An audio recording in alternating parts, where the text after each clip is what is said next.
Woe unto you, scribes and Pharisees. Now, he's not saying you're blessed. Understand the concept of tithing. According to the book of Malachi, you tithe, you get blessed. The windows are opened. But these ones, Jesus is introducing something very, very strange. There is woe unto you, yet they tithe.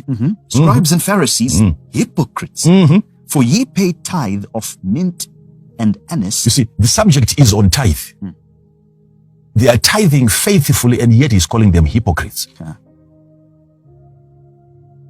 And he's not saying, blessed are you because you're tithing. He's saying, woe unto you. Because there is hypocrisy in the way that you do it. For ye pay tithe of mint and anise and cumin, and have omitted the weightier matters of the law. Now, you do this, and you have, the hypocrisy is in the omission of matters that are weightier.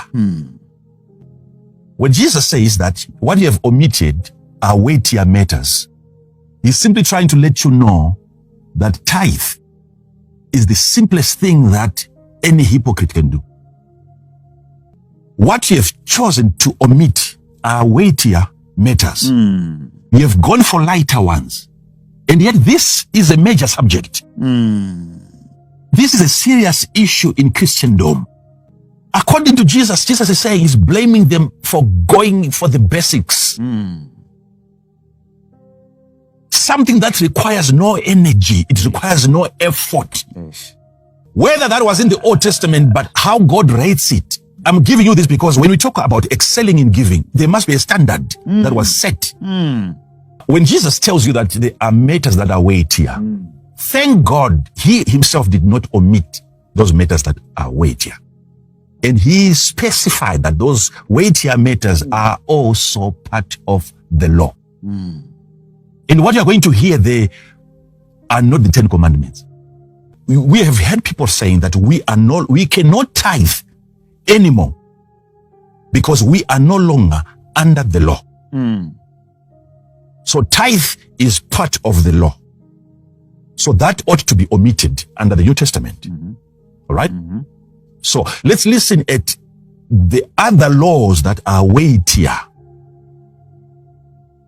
The laws. And you tell me if we are also supposed to omit those, since they are also matters of the law. Okay, we have to not tithe because tithing is a matter of the law. Let's hear other matters of the law, and you tell me we are no longer obligated to follow such laws. And have omitted the weightier matters of the law. Weightier matters of the law. These weightier matters are still of the law. What are the matters? Judgment. Judgment. Another one. Mercy. Mercy. Another one. And faith. Faith. Your Jesus is calling these matters of the law. Yes, I'm in agreement with most speakers that tithe is a matter of the law.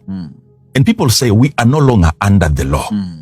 If we say we are no longer under the law, we are also saying we can no longer tithe, right? Because tithe is a requirement under the law. Then Jesus introduces something that we never thought was part of the law. Faith is there. So are we supposed to then exercise faith under the New Testament? It being a part of the law. Right next to tithe, he gives us a list of matters that he calls weightier matters. Judgment, mercy, faith.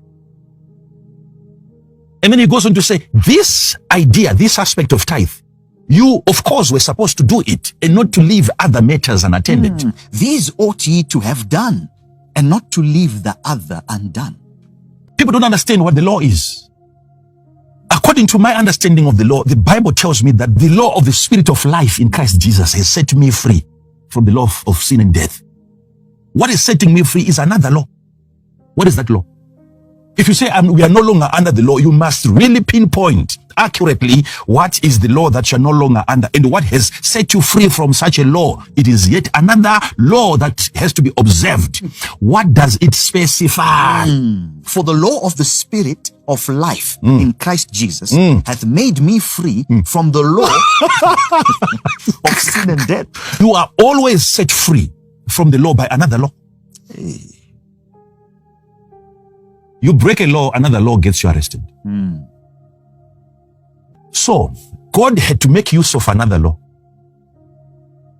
in trying to set you free from the law of death. What is that law requiring before you celebrate your liberty from the bondage of law? We are no longer under the law, we are under grace. Can you explain grace? Yet there is a church here already who was saved by grace.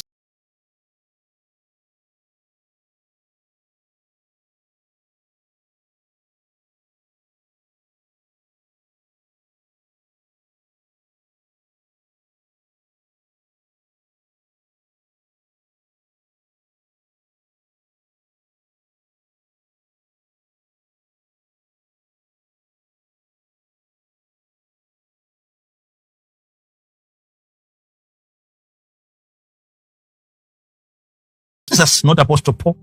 Jesus, not Peter. Jesus, not Andrew. Jesus himself. He tells us that there are weightier matters that are of the law. And those ones you have abandoned.